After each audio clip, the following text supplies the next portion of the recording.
grab your popcorn, dim the lights, and here we go. Game 3 of the World Series between the Los Angeles Dodgers and Tampa Bay Rays. Well, it had a very similar feel to that of Game 1. The Dodgers completely rolling from the very beginning. This is a must-win game for the Rays. They don't want to be down 3-1 in the series because they will have to face Clayton Kershaw in Game 5. You know, after this long wait since 1988 of not having a World Series championship heading to LA, tonight could be their night. The long wait is over for Los Angeles Dodgers fans. Joining their beloved LA Lakers, the Dodgers are World Series champions. A new energy and a new excitement here coming to Dallas with the XFL kicking off its inaugural season. All it took was just a little bit of workout equipment to bring two individuals that had never met each other before together. We decided to do something just a little bit different. Welcome to the Sanitizer Series. Dak Prescott and the Cowboys have until July 15th to work out a long-term deal after they placed a franchise tag of $31.4 million today. So football season is almost here, and that is a beautiful thing. Across sports, there's always that special fan, that super fan that helps lead the team to victory, gives them the motivation as well. You have Matthew McConaughey of the University of Texas down the road and Sister Jean of Loyola Chicago. Well, here in Brownwood, there is that super fan. Come and meet Titus.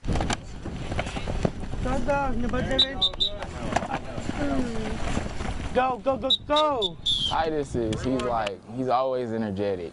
I mean, when you get mad at yourself on the play, you go to the sideline, he's, hey, it's okay.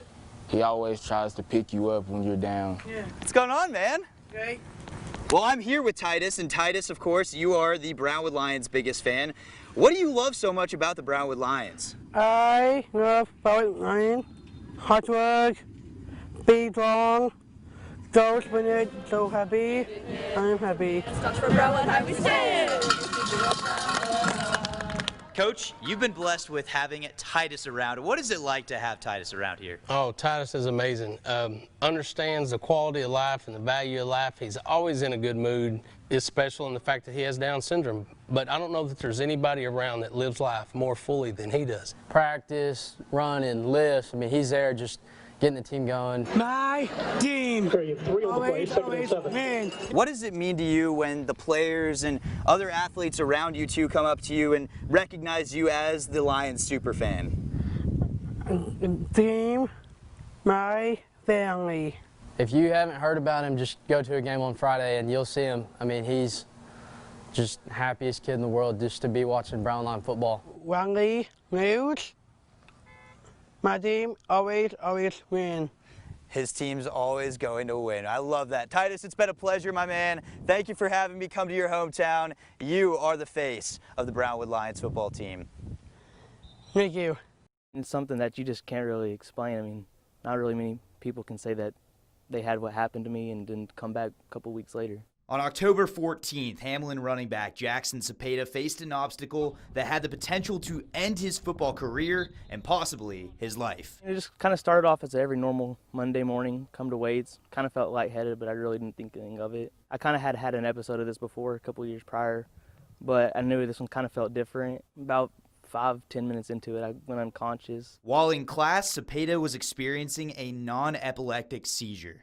He became unresponsive, and it was just pretty scary time. Seeing him like that, I don't know, it's hard to see someone go through that. We prayed for him. Cepeda went to the hospital in Abilene before being airlifted to Cook Children's Hospital in Fort Worth, where he would regain consciousness that evening. Well, that night I kind of really just laid there in that bedroom and just thought that I was just really honestly lucky just to be alive still. Cepeda spent 3 days at Cook Children's before coming back to school that Friday to rejoin his teammates. I thought our kids did a great job of rallying around him as a brother. I was on a cane because I just wanted to be at the game to support the guys for everything that they had done for me through the whole week.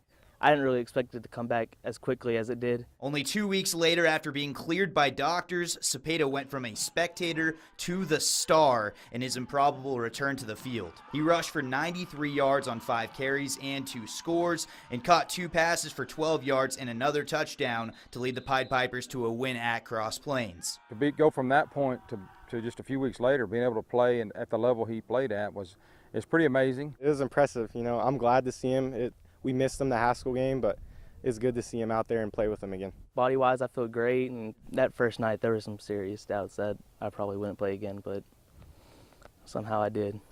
This is BigCountryHomepage.com Sports with Dusty Baker. The Wiley Junior Little League team is headed to Albuquerque for only the second time in the league's 30-year history. If they can make it through the double elimination tournament, well, then they get to go all the way to the Junior Little League World Series in Taylor, Michigan. Now, I like to travel, and I used to play baseball as well, so naturally, I saw this as an opportunity to take somebody's job.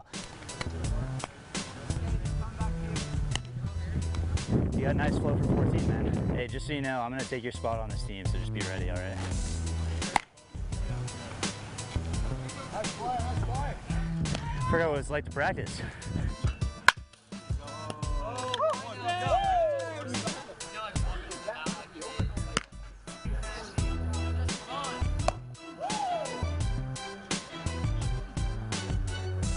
And I'd like to report my arm is toast and I will not be making the trip. I'm instead going to put myself on the injured list, out for another 6 years before I crash yet another practice. Well, after winning their first game in XFL history last week, on the road in LA, the Dallas Renegades playing their first Saturday game of the season. It's a very busy time of the year for ACU, with the reveal of their new golf facility being the latest big news from the school. The first week of the high school football season has come and gone, and with that we have our week 1 game balls that we give out for the players that shine brightest in the Friday night lights. And the first game ball handed out in the 2019 season goes to the Cisco running back. Cisco rushed for 552 yards in their 49-27 road win against Sweetwater. Jalen Humphreys rushed for 219 yards. Gibson Hearn for 165, and both took it to the house twice as well. The Houston Astros are competing with the Yankees for the best record in baseball, going for a series win over the Blue Jays, but this one was historic. Bottom 3 we go.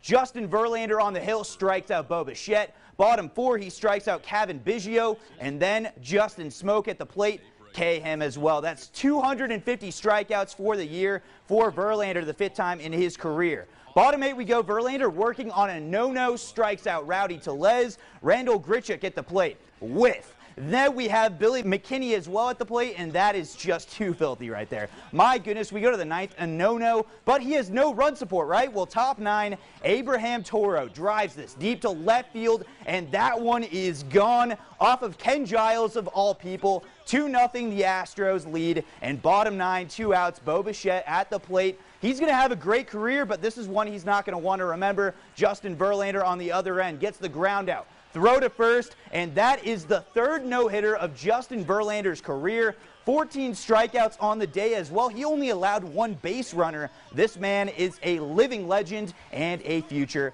first ballot Hall of Famer. I had the legend Vince Scully actually to listen to. I would go to bed every night and I would have the radio on, and so that's where my inspiration came from, was Vince Scully. Airing it out to the left side and caught. Breaking a tackle.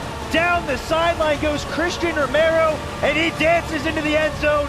Touchdown, Midland lead. Cougars leading 35-14. Thompson hands it off. It's Medjabar.